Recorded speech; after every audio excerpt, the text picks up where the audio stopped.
Hey guys, welcome back to another episode of Draped in Film. I'm your gracious host, Trina Alaish. Clap for me. So, usually I'm here breaking down the costumes of TV shows and movies. But today I decided to do things a little differently. I'm going to break down the costume department. And the reason why I got that idea is because matter of fact, it was because of the last video I did, which was on the topic of the show Scandal. And there was a portion of the video that I did not include in the video that I posted. It was a TV show, and I had over 200 costume changes. Well, that's over 200 costume changes each episode. It's a fast-paced role. It was on how Scandal has 200 costume changes each episode, estimated 200 costume changes, and that's between the principal actors, the revolving actors, and the background. And so with a weekly episodic show, there's a lot going on. And I started talking about the going on of the costume department and what that involves. And so instead of including that in the last video, I decided I'll just do a whole separate video. And that's what we're here doing today. We're going to talk about the costume department.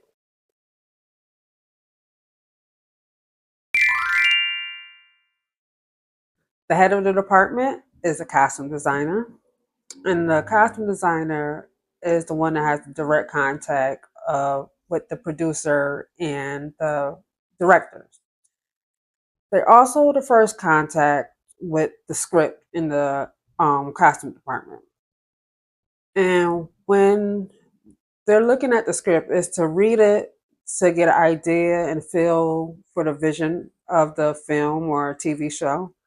And then also we have to count how many characters, how many wardrobe changes for each character, because you got to count day or night scenes. Are they in the same?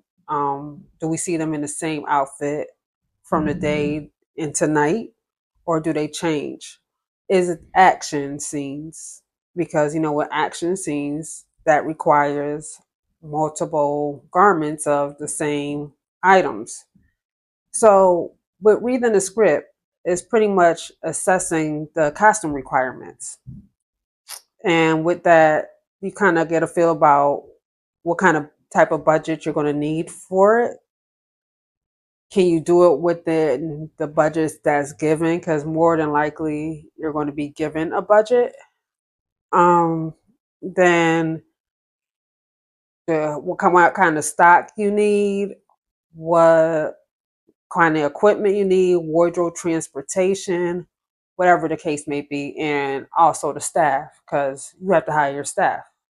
And so pretty much that's the role of the costume designer in a sense. I mean, that's just one portion of it. I keep hitting my mic, sorry. My mic sounds nice, check one. Mic sound nice, check one. Mic sound nice, check two.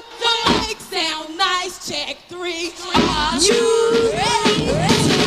Y'all, the beat, y'all. Keep on and you don't stop. Rocking on, keep rocking on. Queen on the mic.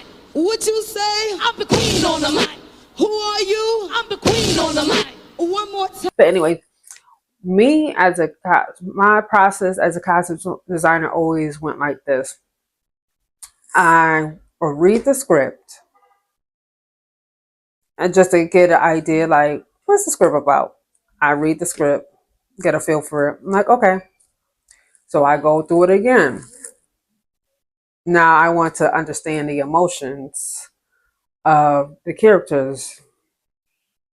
And then I go read it. I had Rebecca Force was a mentor of mine. She was one of the assistant designers of Blackish. And she did say, read it 3 times. And I was like, yeah, I do. And that's pretty much what I do. I read it, I read it to understand see what the story is about. Read it a second time because I like, but as I'm reading the second time, I'm breaking down the days, how many scenes, how many clothing changes, the characters, how many characters, and like I'm breaking down each character. And then I like to read the third time, read through to in case I missed something that I didn't get before. But also, I like to get into the psychology of the character. Like, okay, what does this person look like? Where did this person shop? What are their habits? Psychology was one of my favorite courses.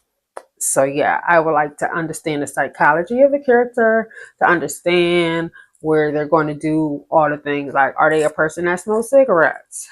Are they a person that likes a little glass of wine?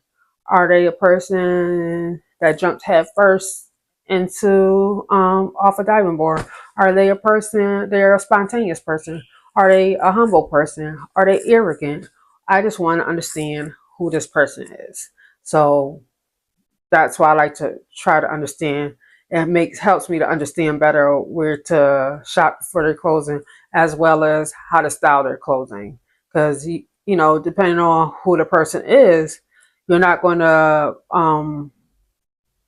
you're not going to be somebody that's very buttoned up and like well groomed. You're not going to put that type of look on a person that's like insecure, or like have really low self-esteem, or a person, and then you have the person that's maybe sloppy. You're not going to put somebody who's like very meticulous. And that's, I try to understand those things about a character. And and once I figure that out, um I start creating a vision board. I start looking up whether, like, if it's, because the vision board is going to be different based off of what is, if it's a time period piece. So now you're going to have to do some research. So pretty much you're going to start doing research for the characters, the time period, if, how did they dress, and you're going to start putting looks together. I like to do a vision board for each character. In that way, and then present it to the director. Yeah, I'll present it to the director, and we go over each character, and they'll tell you yay, nay. When they say nay, it's probably like, I envision this person more as whatever their thoughts are. So I like to go back into the drawing board, create another vision board, bring it back to them until you guys get on the same page of who this person is. And then that's when, you get the casting, and you talk to the actors, and start scheduling the fittings and doing the shop. Then I begin the shopping. Yep, and that's how it goes. That's me as a costume designer. I haven't been a costume designer for a major film yet,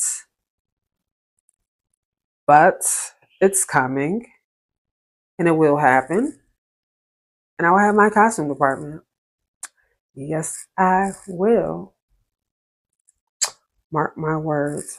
My dream film would be to do, I want to do horror. I love horror films. I also want to do, I love doing I love fantasy films. Like,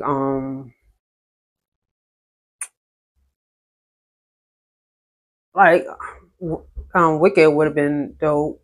Something like that. Or, ooh, ooh, ooh, ooh, ooh, The Cell. That was amazing. That is just beautiful. Or, I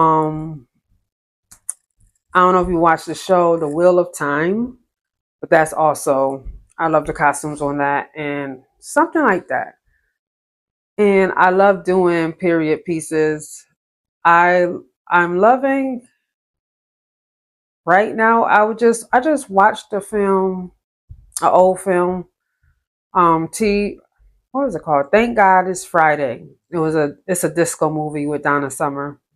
I loved it. I could watch those 70s films all day and also 80s, 60s, 70s, 80s, 90s, of course. I just like doing period piece. I love, history. So, yeah, I'm down for anything. Oh, and I want to do a spoof movie so bad. I I'm going to get you, sucker. Um, Don't Be a Menace, scary movie.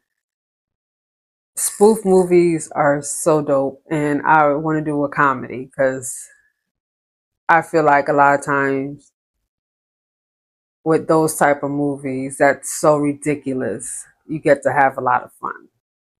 So those are coming. I see it in my future. Oh, my nose running. It's coming. I know it is. It's in my future.